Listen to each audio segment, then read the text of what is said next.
It's called a giant stride. And all of them were removed from almost every school that ever had one in the 1970s probably, because that piece of equipment made the list of the 10 most dangerous pieces of playground equipment ever invented. Whoa. And it was also one of the most fun. yes! Ah. So here is a drawing done by one of the FIOCs of the school when it existed. The school burned, I believe. When it opened, when it started, when it lapsed, when it opened again, when it lapsed again. Some of these schools, they were open and they were closed, and they were open and they were closed.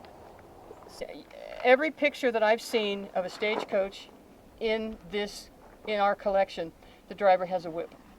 Some of them, when they're stopped, they just kind of lay it across their lap. And then the other thing that he carries, personal to him, is his hat. And you never give a driver a monetary tip. That is insulting. It's insulting to the company. It implies they're not being paid enough. But he'll gladly accept a cigar, a pair of gloves, a hat, something that he can use in his driving. Drivers always sit on the right-hand side of the coach, always. The shotgun sits on the left. And we have some pictures of one particular messenger, he was called, the shotgun. He has a message in his rifle. He always, the guy that we have the pictures of, he rode shotgun for the California-Oregon Stage Company, and he was assigned up here a lot of the time. And he had a very particular way of sitting. He was kind of stocky, and he sat sort of sideways with one leg crossed, and then his rifle was kind of tipped across his lap.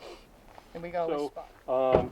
1892 to 1901, 10-year period of time, the community of Klamath on the river and the big mill operated. Where they got their logs from, if we take the tour next year up Beswick Road, is from, they call the Pacagama Flat, up along the Oregon border, north of the Klamath River.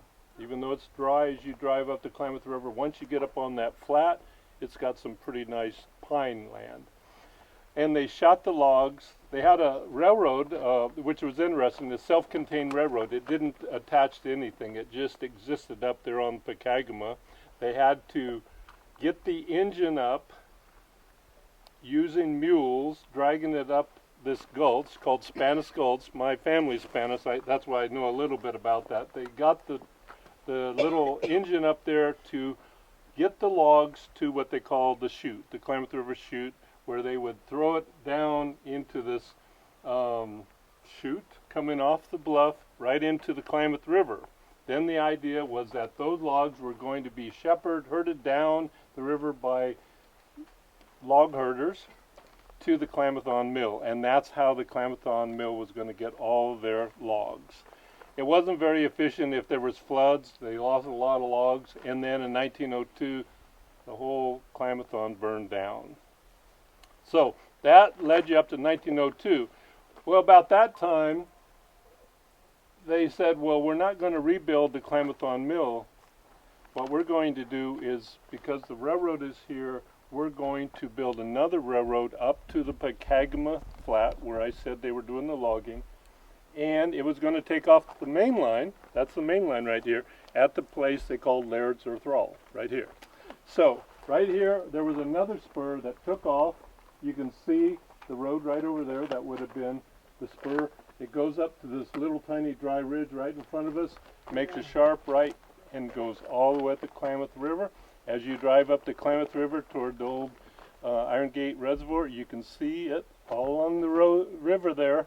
It went underneath Iron Gate Lake, underneath to Fall Creek. And then it started to climb up. And there were some beautiful trestles. There's photographs of these trestles of the railroad grade getting up to Pacagama.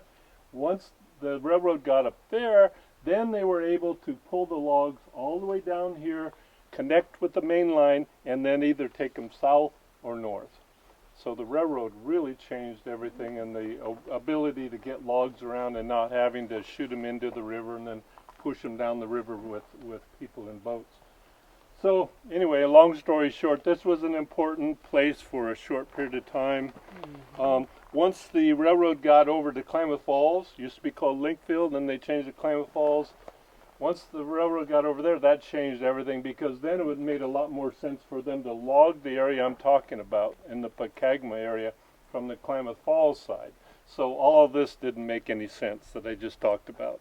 So a lot of things. Klamathon lasted 10 years. This lasted a number of years, not very many.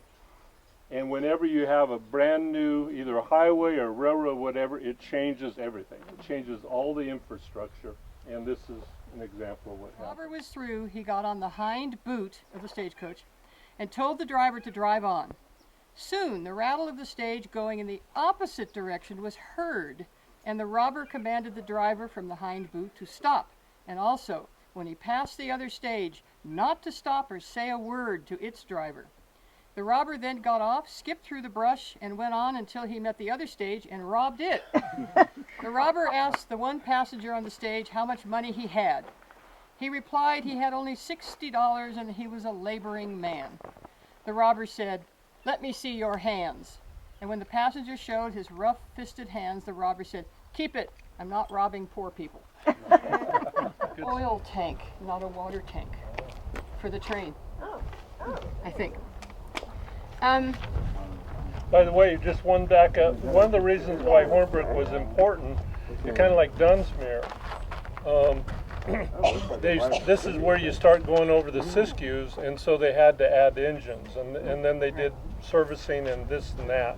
Kind of the same way as Dunsmuir. They had to add engines on at Dunsmuir to get the trains up the canyon. Yeah, they needed the pusher engines. So, that enlarged picture, which is really tiny on your handout, shows those buildings over there. And when we drive back down there, that big tall cement building that you can see, the two-story one, that was there at the time. And then there's a empty space where the other little stores, they were burned. And the little building, you probably looked at it and saw, it looks kind of oriental. That was the T. Jones cash store. And they had one here in Hornbrook and one in Henley. And I posted a picture and I called it the T. Jones cheap cash store, because that's what was on the sign. But it was only on the sign in the one in Henley, because the person who lived in Hornbrook said, "We never called it that, never called it that." But that building is still there, and people are fixing it up. And I think in our photo collection online, we have pictures of the interior of this. Cottonwood/Henley was first before Hornbrook. And so you'll see it called Henley Hornbrook because they were kind of like Siamese twins almost. Henley was there because of the gold mining. Hornbrook was there because of the railroad. Yeah. It came later. And the town of Henley, what Beth said when we did the cemetery tour, she said the town of Henley, some of the buildings were pretty much where the gas station is we were just at. So that was kind of located over there. So the stage road went through Henley and maybe a little piece of Hornbrook, kind of near our ranch. We're not going to drive it, but I'll tell you how to get to it, because I only just discovered it about 2 months ago. It makes sense that it is where it is, but I didn't make the connection. So